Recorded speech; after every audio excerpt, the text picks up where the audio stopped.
Bonjour à tous, j'espère que vous allez bien. Aujourd'hui, on se retrouve pour l'analyse de trois cryptos. On va commencer par ADA, ensuite on fera RSR et on terminera par BGB. Mais avant toute chose, n'oubliez pas de vous abonner à la chaîne si vous ne l'avez pas déjà fait, c'est très important pour son développement. N'hésitez pas à liker les vidéos et à mettre des commentaires s'il y a des altcoins que vous voulez que j'analyse. Allez, on commence. Pour Cardano, on est sur un token assez ancien qui date de 2017 et je me souviens pas s'il n'y a pas plus d'historique avant octobre 2017, mais on va faire avec. On est quand même sur un token assez ancien qui a connu plusieurs cycles de fait, qui a connu la fin du cycle de 2017 et qui a aussi connu le cycle de 2020-2021. Vu qu'on est sur un token qui a une grosse amplitude de prix, on va se mettre en échelle logarithmique qui va nous permettre justement de mieux apprécier les grosses amplitudes de prix. La différence entre l'échelle logarithmique et l'échelle linéaire, c'est que quand on est sur une échelle linéaire comme ça, on n'a pas la même appréciation des évolutions de prix sur, par exemple, 2017-2018 par rapport au prix actuel. En me mettant en log, au moins là, j'ai une visibilité qui est plus intéressante sur un historique de prix élevé et une amplitude de prix élevée. Sur la fin d'année 2017, on voit qu'on a un token qui a fait quand même à peu près 7500%, ce qui est énorme. Et on peut voir qu'on était dans une belle tendance haussière, ça c'est indéniable, on tenait bien notre tunnel lunaire. Sur 2018-2019, évidemment, on a eu gros bear market. On voit que sur le début d'année 2018, on était repassé sous notre tunnel 4 heures, sous notre 1 heure aussi. On avait notre 4 heures qui tenait bien la tendance à la baisse jusqu'au printemps 2018, sur lequel on a eu un premier rebond. D'ailleurs, ce rebond, je me rappelle assez bien parce qu'on avait eu une super alt season en fait. Tout le monde a cru qu'on était en train de repartir en marché haussier, alors qu'en fait, pas du tout. On était juste dans un gros rebond au sein de notre marché baissier. Et en fait, on est revenu tester une zone de résistance. Et derrière, on échoue. On repasse sous notre 4 heures. On a notre daily qui apparaît ici. On passe sous notre daily. Et on a un retracement quasi total jusqu'à décembre 2018. En décembre 2018, on a initié une phase de consolidation où on voit que on marque notre bottom, on rebondit, on voit qu'on fait une phase de consolidation autour de notre tunnel 4 heures pour marquer une belle structure de double bottom au final. Et c'est à peu près similaire à ce qu'on a pu avoir sur Bitcoin à l'époque. Même si sur Bitcoin, c'était beaucoup plus propre. Printemps-été 2019, on a une tentative de rebond. On voit qu'on repasse au-dessus de notre tunnel daily, mais ça ne suit pas. Sur la fin d'année 2019, on dégringole, on repasse sous notre 4 heures, sous notre daily, jusqu'à l'hiver 2019. Là, on a une nouvelle tentative de retour en tendance haussière. On voit qu'on repasse au-dessus de notre tunnel daily et on vient tester une zone de déséquilibre qu'on avait marquée ici sur juillet 2019. On marque un top et derrière, on a la grosse correction du crash Covid. Et là, sur Cardano, on a un actif qui s'écroule complètement. Sur le crash Covid, on voit qu'on vient récupérer les plus bas de décembre 2018 et on vient aussi récupérer les plus bas de octobre 2017. Donc on est sur un actif qui a vraiment perdu 75% de sa valeur sur le crash, quoi. Mais c'est vrai que a posteriori, quand on regarde, sans le crash du Covid, on aurait eu cette correction, mais peut-être qu'on ne serait pas venu aussi bas, peut-être qu'on ne serait pas venu sous nos plus bas de novembre 2018 ainsi que de septembre 2017, et on aurait probablement fait simplement un plus bas, mais pas forcément plus bas ici, un plus bas, et du coup ça aurait été vraiment une belle structure de bottom long terme, chose qu'on peut considérer comme étant le cas, hein, vu que le crash Covid c'est plus une anomalie qu'autre chose. En réalité, on a vraiment une énorme structure de bottom ici. Alors, a posteriori, c'est toujours facile de dire ça, mais quand on regarde, c'est vrai que je suis pas sûr qu'on revienne sur ces prix un jour, par exemple. Mais bon, évidemment, tout est possible, hein. Post-crash Covid, on a un actif qui se reprend, qui passe au-dessus de son tunnel 4 heures, qui passe au-dessus de son daily, qui reprend une belle tendance de fond haussière, cassant à chaque fois ces tunnels. On voit qu'on a des retests, on revient sur notre 3 jours aussi. On a une phase de conso sur notre 3 jours. Belle phase de conso entre notre 3 jours et notre 4 heures. Ça dure jusqu'à septembre 2020. On voit qu'on revient sur notre cluster entre le 3 jours et le daily. On a une belle phase de conso aussi ici, mais toujours pareil, c'est orienté à la hausse. C'est-à-dire que quand on est dans ce genre de configuration et qu'on vient de break un support comme ça, quand on prend appui sur deux groupes de moyennes mobiles long terme comme ça et qu'on structure ce genre de consolidation où on fait pas de plus bas de plus en plus bas, c'est plutôt bullish. Et derrière, on a notre impulsion haussière qui reprend avec un écartement du prix par rapport à ces moyennes long terme. On voit qu'on tient notre 4 heures, on tient bien notre 4 heures jusqu'à faire un plus haut sommet en mai 2021. Avant de faire un nouveau sommet, on voit qu'on a encore une phase de consolidation sur notre 4 heures. On subit le crash de mai 2021 aussi, on a un actif qui perd 60% quand même sur le crash et on revient sur notre tunnel daily. Mais par contre, ce qui est intéressant, c'est qu'on a un actif qui revient sur ces niveaux post-crash là. Donc on n'a pas une correction aussi profonde que d'autres actifs. On voit que c'est des niveaux qu'on tient. On a la création d'un support ici. On a quand même un actif qui résiste un peu mieux sur cette phase corrective. Du coup, on structure un bottom sur notre tunnel daily, comme pas mal d'actifs d'ailleurs l'ont fait sur l'été 2021, et on a notre mouvement final de juillet 2021 jusqu'à septembre 2021, avec un plus haut sommet qui se fait sur les 3,10 $ à peu près. en sachant que celui d'avant s'était fait sur les 2,46. Derrière, on a notre tendance qui s'inverse totalement. On voit qu'on repasse sous notre 4 heures, sous notre daily, sous notre 3 jours très rapidement. On a un actif qui s'écroule complètement. On a notre 4 heures qui tient bien la tendance à la baisse. On revient sur notre tunnel weekly avec un rebond qui échoue sur le 3 jours et on s'écroule sur tout 2022. C'est direction la cave sur Cardano jusqu'à décembre 2022 où on marque notre bottom juste après le crash FTX et on voit qu'on structure une phase de bottom entre décembre 2022 et octobre 2023, pendant laquelle on voit qu'on arrête de faire des plus bas. On a une première tentative de retournement où on vient taper notre daily. On voit que on a toute une zone où on consolide sur notre daily, on repart en tendance à la baisse. Notre daily tient bien la tendance jusqu'à octobre 2023, mais on ne fait pas de plus bas. Là, à partir de octobre 2023, on repasse au-dessus de notre daily. On voit qu'on a notre 4 heures qui tient bien la tendance. On réussit à break notre 3 jours. On a cette tentative jusqu'à mi-2024 où on réussit à break notre weekly, on en fait un support. Sur mars 2024, on voit qu'on réussit à break une première zone de résistance majeure, combler une zone de déséquilibre aussi. Et on repart à la baisse, on continue de structurer une belle phase de bottom au final. On le repart à la baisse sur mars 2024, on réussit à replonger sous nos EM à long terme. Quand on voit qu'on a un actif qui passe au-dessus, en dessous, au-dessus, en dessous de ces EM à long terme, c'est que sur une vue macro, il doit être dans une phase de range. Et on a évidemment des tendances au sein d'un range. Qu'on repasse sous nos moyennes mobiles long terme, weekly 3 jours, jusqu'à avoir une phase de bottom sur l'été 2024. Comme sur le reste du marché, on voit qu'on a cette grosse correction qui nous ramène jusqu'à août, septembre, octobre 2024. On a cette zone de consolidation avec une réduction de la volatilité et élection de Donald Trump. On a un actif qui est plébiscité parce que me semble qu'il respecte certaines normes, etc. Je pense que son fondateur a aussi pas mal de contacts au niveau administration américaine, etc. Enfin, il me semble, hein. Après je connais pas tant que ça Cardano. Et derrière, on a un actif qui explose post-élection et qui fait du 300% à peu près, c'est plutôt pas mal. Sur le top de décembre 2024, on voit qu'on revient tester les niveaux d'avril 2022 et on revient pile sur la reload zone de tout notre retracement depuis l'ATH. Suite à ça, on a une phase corrective, on repasse sur notre 4 heures, on voit qu'on a une phase de consolidation autour de notre 4 heures, mais qui ne tient pas, on break, on revient sur notre daily, et on revient aussi sur notre 3 jours. Derrière, on a aussi ce move impulsif, vraiment, où je me rappelle, c'était par rapport à la réserve stratégique de crypto des États-Unis. Je sais pas si c'était une rumeur ou si c'était avéré, comme quoi il y aurait peut-être la possibilité d'avoir du Cardano, etc. D'avoir du Cardano qui serait acheté. Voilà, ça avait donné ce move, ça avait très vite été ravalé, on était repassé sous notre tunnel daily, et on était revenu sur notre weekly ainsi que sur notre 3 jours en avril. Et depuis, on voit qu'on est dans un schéma où en fait, on tient notre tunnel weekly. On est venu une première fois sur notre tunnel weekly et on a eu un rebond qui nous a ramené sur notre pivot annuel plus pivot trimestriel. On a eu un échec sur une confluence de niveau de pivot. En plus, c'était une confluence de niveau important. Derrière, on est revenu sur notre tunnel weekly. On est revenu sur le 3 jours, sur le weekly.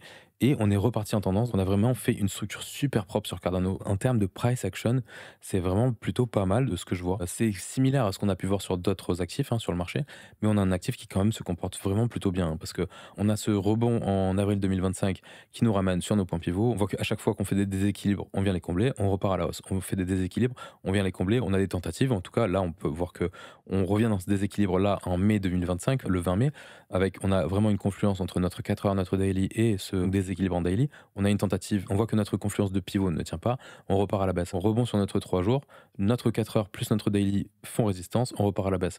Et là, au final, on a notre bottom sur notre tunnel weekly au moment des conflits au niveau géopolitique. Et ensuite, on repart à la hausse. On réussit à repasser au-dessus de notre tunnel daily. On réussit cette fois-ci à break notre pivot annuel. Une énième fois, on fait un plus haut sommet ici. On voit que on clôture bien au-dessus de ces niveaux. On fait un plus haut par rapport au plus haut de mai 2025. Au retracement sur lequel on repasse sous notre pivot annuel. Ok, on vient sur notre tunnel daily. Et derrière, on reprend un flux haussier sur lequel on réussit à break notre 4 heures. Pullback 4 heures plus 1 heure. On finit par break une énième fois notre pivot annuel et on fait encore un plus haut. Et cette fois-ci, on se fait stop sur un niveau de résistance trimestriel sur les points pivots. Mais on a un actif qui vraiment, franchement, se comporte plutôt pas mal. Et c'est vrai que c'est un actif que je regarde pas tant que ça, Cardano. Et je pense que je vais le regarder plus assidûment. Parce que ce que je vois, c'est vraiment propre. Alors, le truc, c'est que je sais, c'est un actif qui n'est pas apprécié au niveau fondamental, etc. Force est de constater qu'il est toujours dans le top 20, je crois, ou dans le top 15. et même si, il y a peut-être rien derrière, en tout cas en termes de technique, c'est vraiment propre ce que je peux voir, obligé de, le prendre en considération. Alors après, je peux tout à fait accepter le fait que, il y a rien de concret au niveau fondamental derrière et que c'est pas mon rôle de le jauger dans ce genre de vidéo. En réalité, j'en sais rien, mais je sais que souvent, c'est un actif qui n'est pas très apprécié par, pas mal de personnes qui sont plus, sur le côté fonda, quoi. Parce que là, en tout cas, sur Cardano, c'est sûr que notre tendance, elle est plutôt orientée à la hausse qu'autre chose. Alors, elle est orientée à la hausse, mais on reste quand même dans une zone où on n'est pas encore en découverte de prix, on s'est pas encore affranchi des niveaux de décembre 2024. Il faut quand même aussi relativiser. C'est-à-dire qu'on peut très rapidement se retourner, repartir à la baisse. Je suis pas en train de dire que le truc va faire un atterrage demain non plus, hein. Maintenant, on passe sur Binance pour avoir les datas de volume. Alors, ce qui est intéressant, c'est que quand on met un volume profile sur toute la cotation, ce qu'on peut voir, c'est que, évidemment, le plus gros du positionnement, il s'est fait sur 2020. Évidemment, il y a toujours potentiellement des gens qui sont extrêmement en profit dessus. Les gens qui ont acheté en 2020, on ne sait pas si, évidemment, ils ont potentiellement distribué sur 2021, etc. Mais en tout cas, en termes d'analyse de volume, le plus gros du positionnement, il s'est fait ici, surtout ce price action. Maintenant, ce qui est intéressant d'observer, c'est que notre value haute, c'est le point qui a fait résistance ici en mars 2024. Et là, actuellement, on voit que ce niveau de value haute, il a été assez déterminant. On voit que c'est un point névralgique où on a eu pas mal d'activité. Et actuellement, en fait, on avait fait une réintégration de notre value. Et là, on est en train de ressortir ça. C'est plutôt positif à observer. Maintenant, ce qui est plus intéressant à observer, c'est surtout de regarder ce qui s'est passé depuis une période de temps un peu plus courte, ne serait-ce que depuis ce sommet ici. On peut remarquer qu'en effet, on est en train de buter sur la value haute de toute cette zone de travail. On pourrait même peut-être prendre depuis l'impulsion, même si ça ne changerait pas grand-chose. On voit que ça ne change pas grand-chose au niveau de l'écartement des bandes. Et évidemment, voilà, on a notre range avec notre value basse ici sur les 55 centimes, notre value haute ici sur les 95 centimes et notre point of control sur les 73 centimes à peu près. Donc là, attention pour Cardano, si on a une zone de résistance ici, c'est tout à fait normal. Et d'ailleurs, quand on regarde aussi, on peut voir que en effet, on a eu aussi un rejet dans la reload zone là actuellement. De la reload zone, du retracement depuis le sommet de décembre 2024. Et c'était aussi un niveau trimestriel. En cas de continuation de cette tendance, pour moi, les prochaines targets sur Cardano, étant donné que on a tapé ce point ici, ce niveau de pivot trimestriel avec notre reload zone, pour moi, ce serait de venir au-dessus de ces highs ici, sachant qu'on a un sommet ici, juste au-dessus de notre reload zone, sur les 1,18 à peu près. Et ensuite, évidemment, la prochaine target, ce serait de venir sur ce niveau annuel, sur les points pivots, au-dessus de nos sommets de décembre 2024. Après, évidemment, on peut réfléchir à des niveaux beaucoup plus éloignés. On peut prendre en termes de target les 1,86 ici, qui se situe dans un déséquilibre à combler en weekly. Ensuite, on a 2,10 et puis on aurait 2,92 proche de la TH, sachant que ces niveaux peuvent être en confluence avec d'autres niveaux du retracement depuis la TH. Par exemple, il y en a certains qui se trouvent dans la reload zone, par exemple. Et déjà, on aurait aussi 50% de retracement qui se situerait sur les 1,66, s'alignerait aussi avec un déséquilibre qu'on a en weekly dans le price action. Des targets, on peut en trouver plein, mais il faut être quand même un minimum raisonnable et se dire que certaines targets qui sont pour le moment très éloignées du prix, et moi je les considérerais pas pour le moment en fait. C'est-à-dire qu'il vaut mieux être raisonnable et se dire, ok, faire un sommet au-dessus du sommet de décembre, c'est déjà énorme. Maintenant, si on réussit à le faire, on avise pour la suite. Mais ne pas se dire, ok, on va aller faire un ATH demain, parce que c'est clairement pas le cas. En cas de correction, évidemment, si on ne tient pas notre 15 minutes ici, on viendrait très rapidement, à mon avis, dans le 1 heure sous ces lows ici. Et ensuite, on a notre 4 heures qui commence à s'aligner avec cette zone de déséquilibre qu'on a dans le price action sur les 80 centimes. Exactement entre 83 et 78,45. Ça, c'est un déséquilibre qu'on a en 4 heures. Et plus bas, on en a encore un d'ouvert aussi qui est ici. Il se trouve juste sous notre tunnel 4 heures en daily, ici sur les 77 centimes. Et encore plus bas, on pourrait revenir sur notre tunnel daily sur les 72 centimes. Si on casse ce plus bas ici, la prochaine target en dessous, ce serait notre tunnel 3 jours avec ce déséquilibre qu'on a dans le price action. Mais pour le moment, c'est pas d'actualité. C'est-à-dire que moi, je peux pas envisager ces targets tant que je sais qu'on a ce lot qui protège. Là, pour le moment, les seules targets que je peux envisager, c'est celle-là. Et si on break ça, évidemment, je pourrais me dire, ok, là, on pourrait avoir des réactions ici. Mais je veux pas me biaiser avec le fait que, oui, ces localisations sont existantes, mais c'est de la science-fiction pour le moment. Alors que là, ces targets-là, c'est beaucoup moins de la science-fiction, en fait. Au niveau de la force relative, là, depuis peu, on est sur un actif qui surperforme Bitcoin. On est sur un actif qui surperforme les autres alts, qui surperforme le Total 3, depuis peu aussi. qui se met à surperformer Ripple depuis peu. Il n'y a que Ethereum qui, pour le moment, réussit à surperformer Cardano, même si là, vraiment très récemment, on voit que on est en train potentiellement de faire quelque chose, d'avoir un début de surperformance contre Ethereum. Donc voilà, Cardano, même si je sais qu'il y a une grosse majorité qui n'apprécie pas cet actif, la réalité, c'est qu'en tant que bon spéculateur, c'est un truc à surveiller. Alors pour RSR, on est sur un token qui est listé depuis mai 2019, qui est relativement ancien aussi, mais qui est quand même plus jeune que Cardano. Dès le listing, on a eu la classique correction post-listing, ce qui est un peu normal pour un actif qui s'est fait lister en plein bear market. Et on a eu ensuite une impulsion haussière d'à peu près 300%, je dirais. Ouais, on a eu une impulsion haussière de 300%. Et direct de suite, on a le crash Covid. C'est-à-dire que là, on a un actif qui s'est pris une première correction, une petite performance pour l'époque, et derrière, direct crash Covid sur lequel on revient sur les niveaux de décembre 2019. On est sur un actif qui, contrairement à d'autres, a quand même plus ou moins résisté sur le crash. Alors, on a quand même perdu 75%, mais on voit qu'on récupère vraiment très rapidement. Et on a très rapidement comblé le déséquilibre qu'on avait fait sur le crash. Derrière, on a vraiment son premier cycle qui démarre vraiment. On voit qu'on a une phase de consolidation sur mars, avril, mai 2020 qui nous amène au final à un début de tendance sur lequel on casse des résistances et on vient faire un premier sommet en septembre 2020. On a une correction qui nous ramène sur notre tunnel daily. On voit qu'on a une belle tendance haussière avec une tenue de notre daily et une oscillation autour de notre 4 heures jusqu'en avril 2021. On a un actif qui derrière prend le crash de 2021 en pleine poire, avec une correction qui se fait beaucoup plus profonde que sur d'autres actifs. On vient sous notre tunnel 3 jours. On a un rebond comme sur le reste des actifs à partir de fin juillet. On voit qu'on vient combler le déséquilibre qu'on avait créé sur le crash. Mais par contre, derrière, on a quelque chose d'intéressant, c'est que on a un actif qui est beaucoup plus faible que le reste du marché parce que sur cette phase corrective, on ne vient pas faire de nouveaux sommets.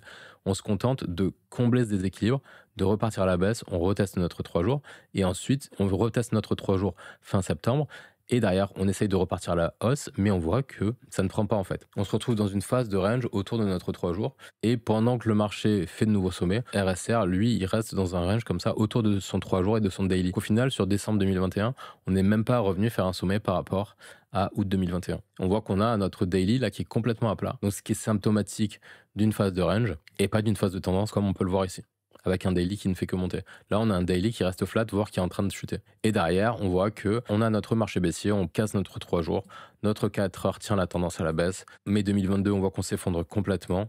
On a une phase de range ici sur l'année 2022, mais ça ne tient pas. On a un rebond sur lequel on vient retester notre daily, mais ça ne tient pas non plus. On subit le crash de FTX et derrière, on a un actif qui continue sa tendance baissière avec à chaque fois des rebonds qui échouent sur le tunnel daily. Et ça dure jusqu'au troisième trimestre 2023 à peu près, sur lequel on réussit enfin à marquer notre bottom et à voir un retournement de tendance. On revient tester notre daily. On voit qu'on a une belle tentative de tenue de notre tendance haussière où on tient notre 4 heures. On break notre daily. On repasse une dernière fois dessous. On marque un second bottom début 2024 ici. Et ensuite, on repart en tendance pour venir s'attaquer à nos moyennes mobiles long terme. Sur mars 2024, on échoue sur notre EMA 200 weekly.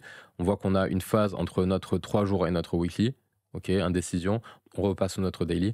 Et on a une phase de consolidation donc de range sur l'été 2024 autour de notre 3 jours et de notre daily jusqu'à novembre 2024 où on voit qu'on réussit à avoir un pullback assez franc de cette zone ici. On repasse en tendance au-dessus de notre 4 heures jusqu'à revenir tester notre tunnel weekly. Et là, on a une grosse impulsion haussière sur la fin d'année 2024 qui est due à un effet d'annonce. L'annonce qui a été faite, c'était que un des advisors du projet RSR allait être nommé nouveau chairman de la SEC. Ce qui fait que on a un token qui a vraiment explosé à ce moment-là. Du coup, sur ce move, on est revenu chercher une zone de stop derrière ces sommets ici.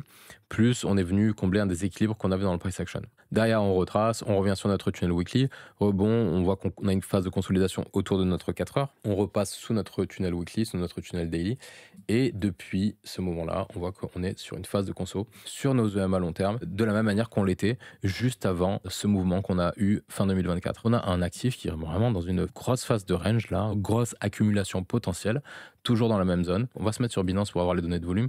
Ce qui est intéressant de regarder sur ce genre d'actif, c'est un volume profile en annuel, étant donné qu'on a vraiment pas mal d'historique. Et en fait, ce qu'on peut voir, c'est qu'on est revenu sur le point of control de l'année précédente, de l'année 2024, et l'endroit où on a bottom actuellement sur RSR, post-correction qu'on a eu sur le début de l'année 2025, c'est le point of control de l'année 2024. C'est le niveau de volume où on a eu le plus de volume d'échange, c'est notre support actuel. ok. On a un niveau qui a été plutôt bien défendu et d'ailleurs le point of control de l'année 2024 c'est devenu la value basse de l'année 2025 pour le moment. Et d'ailleurs là pour le moment on voit quoi? On voit que notre value haute de l'année en cours, eh ben, c'est la borne haute de notre range.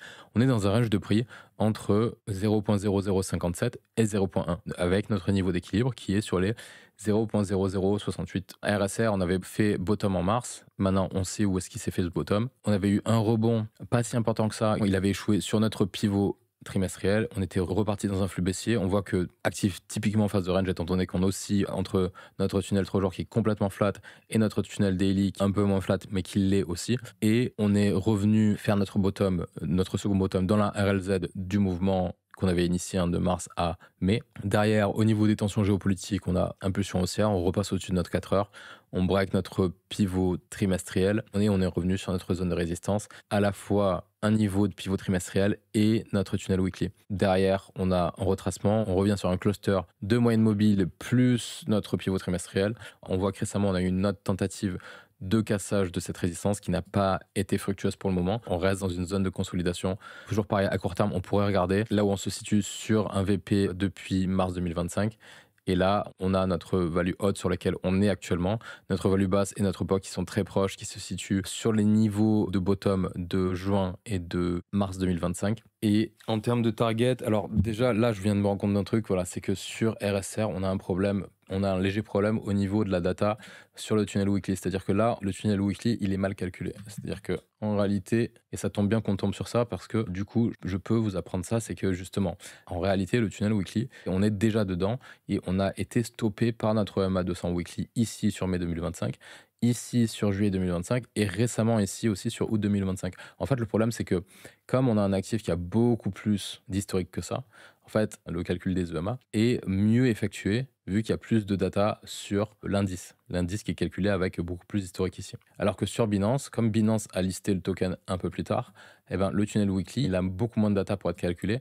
Et du coup, sur Binance, il n'est pas correctement calculé par rapport à l'indice. Voilà, c'est encore un problème qu'on peut avoir sur le marché crypto, c'est qu'il faut des fois jongler entre différents affichages pour avoir nos data correctes. Donc le problème, c'est que là, sur l'indice crypto, j'ai pas les data de volume, je peux pas afficher le volume profile, mais j'ai plus d'historique pour afficher mes moyennes mobiles. Et du coup, si je vais sur Binance, bah, j'ai pas assez de data pour afficher correctement mon tunnel weekly. Pour le reste, c'est bon, il n'y a aucun problème.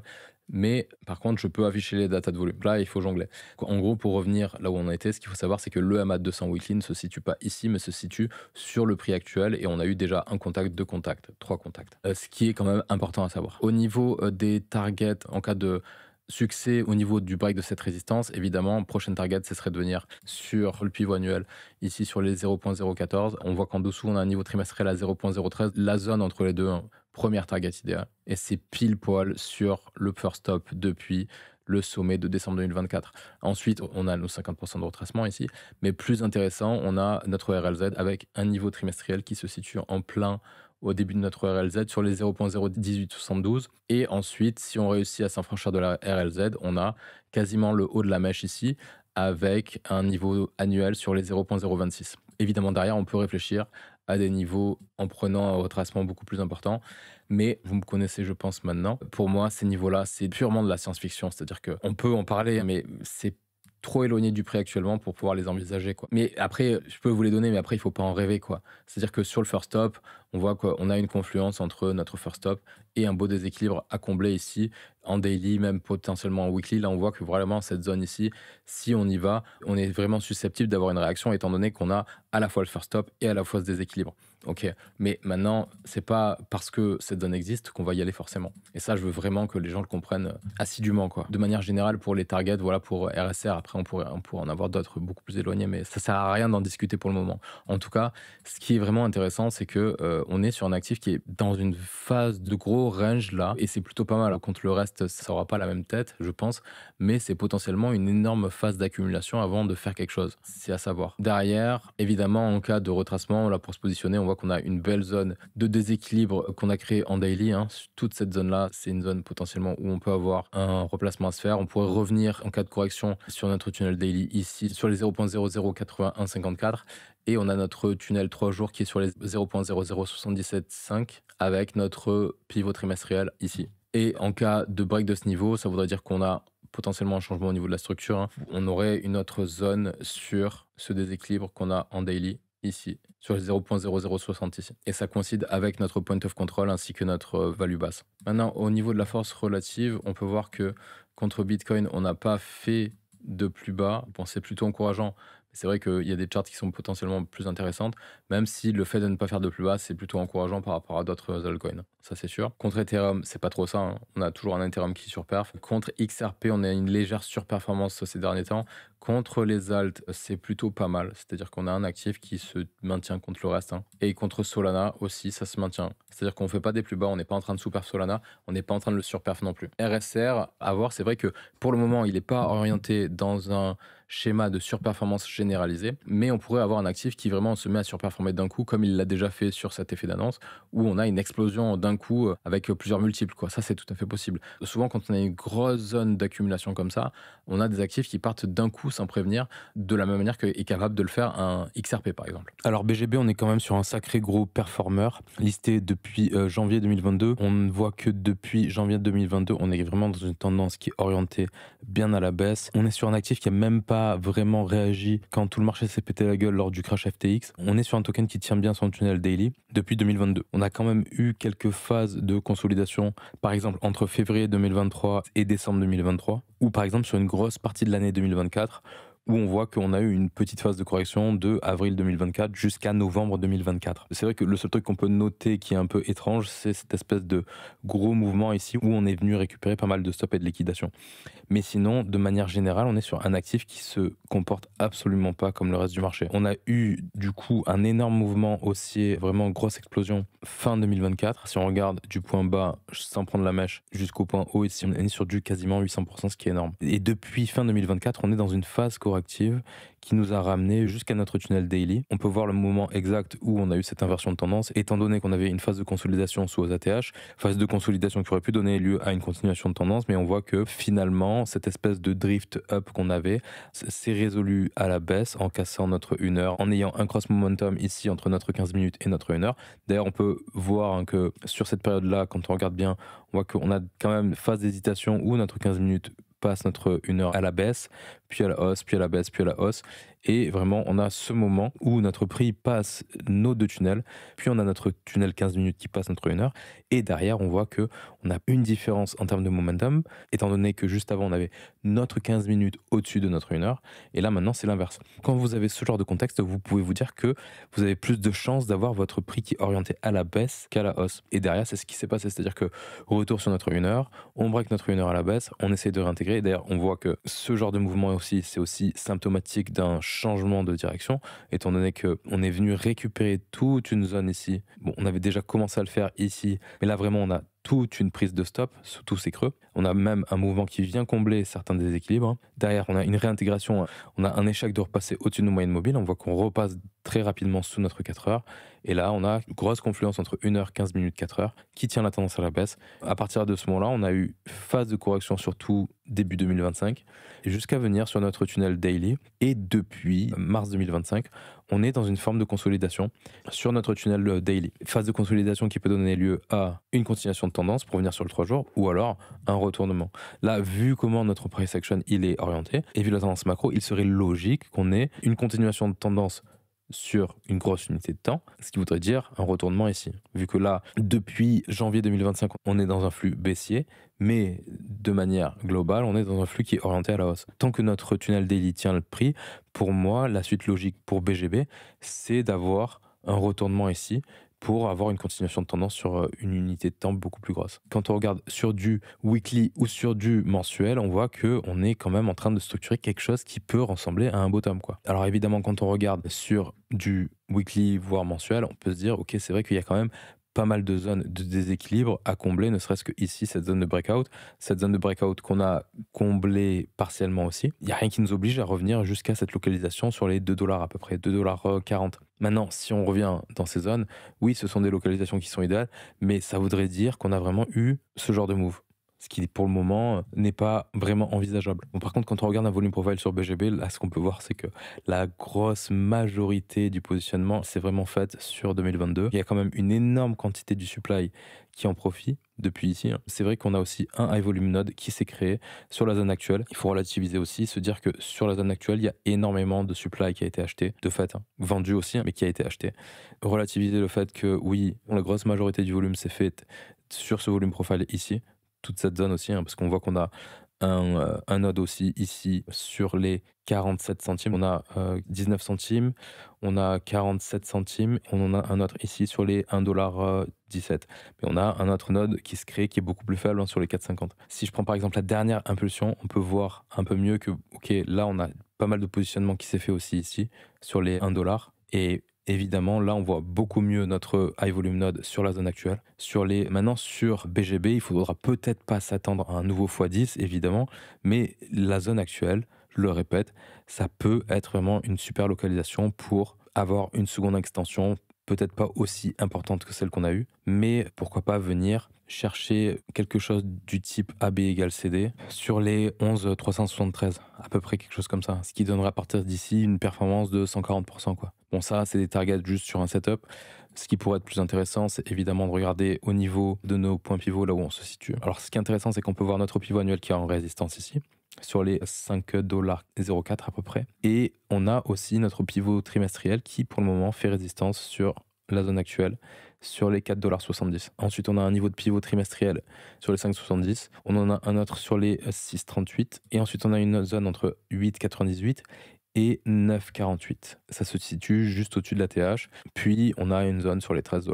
On a 13 $ et puis plus haut encore, on a 21 $. Donc voilà, ce serait des targets intéressantes pour BGB. En cas de break de notre tunnel daily, la prochaine étape, ce serait de venir évidemment sur notre 3 jours qui se situe sur les 3,137 $. D'ailleurs, on voit que notre tunnel 3 jours, il est pris en sandwich entre deux niveaux trimestriels, sur les 3,575 et les 2,598. Au niveau du volume profile, ce qui est intéressant, c'est justement de mettre un volume profile en fixed range sur ce price action. Et on peut voir qu'on a nos bornes qui sont sur les 4,243, 4,894 et notre point of control qui est sur les 4,50. Donc là, vous avez les bornes de votre VP et vous pouvez voir que pour le moment, on est rejeté sur notre value hot. On n'a pas réussi à s'en extraire durablement. On est potentiellement toujours dans un range d'accumulation ici. Il y a une possibilité que toute cette zone-là, ça soit une zone où c'est intéressant d'accumuler pour pouvoir vendre beaucoup plus haut. À court terme, on peut voir qu'on avait eu un mouvement qui était quand même assez intéressant. On avait fait un beau déséquilibre pour venir jusqu'à notre value hot. Ce mouvement, il s'est fait sur une news qui s'est fait sur OKB, le token de OKEx en fait. La news qu'on a eue, c'est qu'on allait avoir un gros burn de tokens sur OKB et ça a influencé tous les tokens d'exchange, dont BGB par exemple. Du coup, là, sur le mouvement, on est revenu combler le déséquilibre qu'on avait eu. On était revenu sur notre tunnel daily, on était revenu sur notre 1 heure et sur notre 4 heures. Ce qu'on peut observer aussi, c'est qu'il nous reste toute une zone de déséquilibre à venir combler ici dans le price action sur les 590 et ça s'aligne presque avec un point of control trimestriel qui reste à retest sur les 6,528. Moi, je pense que la toute première target, c'est initialement de revenir au moins dans cette zone ici. Ça voudrait dire qu'on est en train de faire un breakout.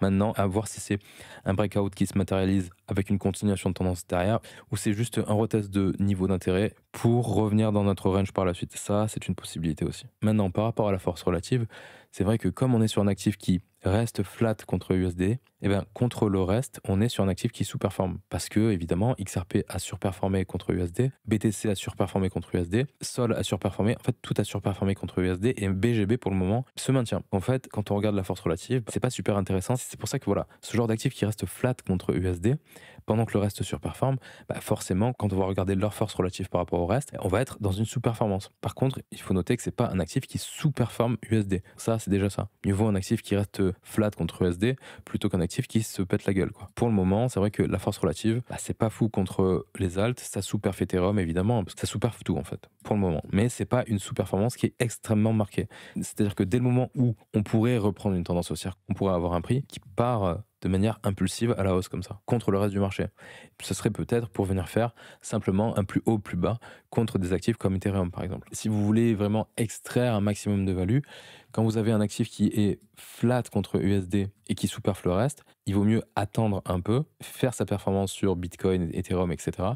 et essayer de timer le mieux possible le moment où ça sera intéressant de venir sur cet actif. C'est là toute la complexité sur un marché et d'autant plus sur le marché crypto, c'est de réussir à timer les bons moments où on fait les rotations entre les différents actifs. Alors après, évidemment, on peut ne pas se prendre autant la tête parce que ça demande quand même énormément de temps et d'énergie de réussir à jongler entre les différents actifs. Voilà, j'ai fini pour l'analyse de ces 3 cryptos. J'espère que ça vous a plu. N'oubliez pas de vous abonner, de liker les vidéos et de mettre des commentaires. Je vais vous souhaiter une bonne journée ou une bonne soirée et je vous dis à la prochaine. Allez, ciao ciao.